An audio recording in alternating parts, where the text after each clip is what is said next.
कभी कभी पता है क्या होता है कि कोई हमारे साथ कोई बुरा करता है ना, हमारे अंदर इच्छा आ जाती मैं तो बदला लेकर ही रहूंगा।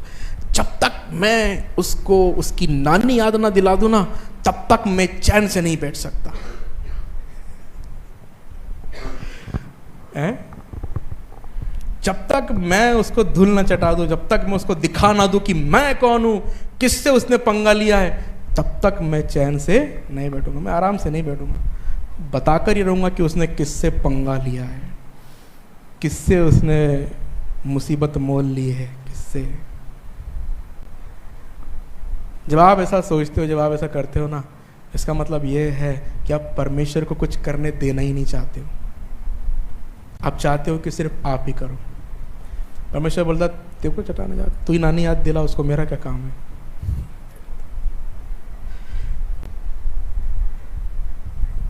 और फिर जब वहां से भी मुखी खा के आते हैं ना, प्रभु जी प्रभु जी प्रभु जी। जो काम हमको पहले करना चाहिए था, वो काम हम लोग जब सब हार जाते, सब पूरी कोशिश कर लेते, थक जाते, हमसे कुछ नहीं बन पड़ सकता, जब हमसे कुछ नहीं होता और कुछ नहीं हो पाता, तब हमको कौन याद आता है? परमेश्वर। प्रभु जी मैं सब कुछ करके देख चुका, अब मेरा आखिरी रास्ता केवल तू ही है, तू ही उसको देख, मेरे से तो वो नहीं निपट सका। प्रभु जानता था कि वो तेरे से नहीं होगा, लेकिन फिर भी हमको अपनी गर्मी ठंडी करनी थी ना, गर्म खून है हमारे अंदर। परमेश्वर को आगे करे। अगर कोई हमारे साथ कुछ गलत भी करता है ना, उसको परमेश्वर के हाथ में छोड़ दे, परमेश्वर उससे निपटेगा। हम कोई नहीं होते उससे लड़ने वाले, उससे युद्ध करने वाले, उससे मुकाबला करने वाले, या उसको उसकी नानी याद दिलाने वाले। उसको उसकी नानी याद होगी, लेकिन फिर भी अपन नानी याद दिलाने की कोशिश करते। तो वो चीज़ें नहीं होना चाहिए हमारे जीवन में। हमारी लड़ाई कौन लड़ता है? परमेश्वर। हम अपने न्याय को परमेश्वर के हाथों में सौंपे। पतरस क्या कहता है प्रभु यीशु मसीह के विषय में? प्रभु यीशु मसीह अपने आप को सच्चे न्यायी के हाथ में सौंपता था। कभी प्रभु ने किसी का न्याय नहीं किया। अपने आप को प्रभु यीशु मसीह सच्चे न्याय के हाथ में, सच्चे न्यायी के मतलब पिता के हाथ में सौंपते थे। प्रभु चाहते तो बहुत कुछ कर सकते थे। जिन लोगों को उन्होंने सताया, जिन लोगों ने उनको सताया था, उनके लिए बहुत कुछ कर सकते थे, लेकिन प्रभु यीशु मसीह ने ऐसा कुछ भी नहीं किया, क्योंकि प्रभु जानता था कि उसे क्या करना है। हमें भी संसार में ये बात ध्यान रखना है, अगर कोई भी व्यक्ति, चाहे वो अपने समाज का हो, चाहे वो गैर समाज का हो, दूसरे धर्म का हो, दूसरे समुदाय का हो, कोई भी क्यों ना हो, अगर वो आज हमको तकलीफ देता, हमको परेशान करता, हमको नुकसान पहुंचाता है, आपको उसके लिए कुछ भी करने की ज़रूरत नहीं है, उसके विरोध में कुछ करने की ज़रूरत नहीं है, क्योंकि आपकी ओर से आपकी लड़ाई लड़ने वाला कौन है? परमेश्वर है। आप परमेश्वर को आपकी लड़ाई लड़ने दीजिए ना।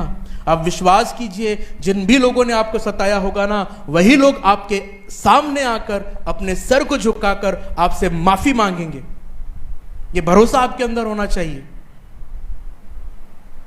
आप अपनी ताकत से कुछ नहीं कर सकते, अपनी पहुंच से कुछ नहीं कर सकते, लेकिन अगर आप अपनी लड़ाई को परमेश्वर के हाथों में सौंप दो और परमेश्वर से बोलो कि परमेश्वर तू लड़, तब वो आपकी विरोधियों को आपके सामने लाएगा और उनके सर आपके सामने झुकेंगे। दाऊद ने यह वचन क्यों कहा कि तू मेरे मस्तक का ऊंचा करने वाला परमेश्वर है? आप दाऊद के वचनों को देखिएगा, वो कहता है कि मेरे शत्रु, मेरे विरोधी मेरे चारों ओर आकर डेरा डाले हुए हैं, और तू देख उनको, तू देख। हमें किसको देखने देना है? परमेश्वर को। हम बस उसकी भक्ति में नील रहे, उसकी सेवा करते रहे, और जो काम उसने दिया है, जो जिम्मेदारियां हमको दी है, हम सिर्फ उसे पूरा करते रहे। बाकी और दूसरा कोई काम हमको नहीं करना है।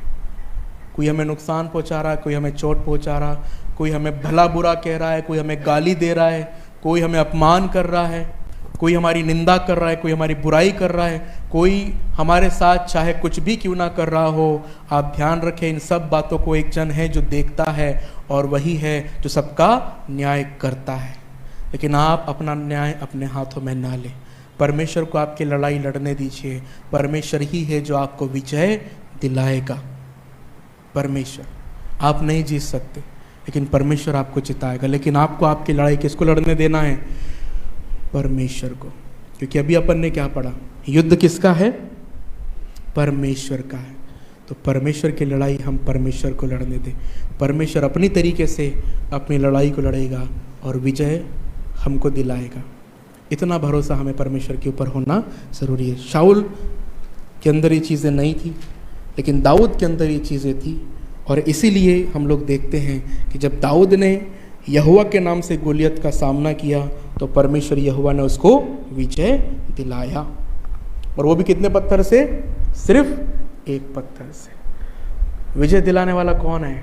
परमेश्वर। इसलिए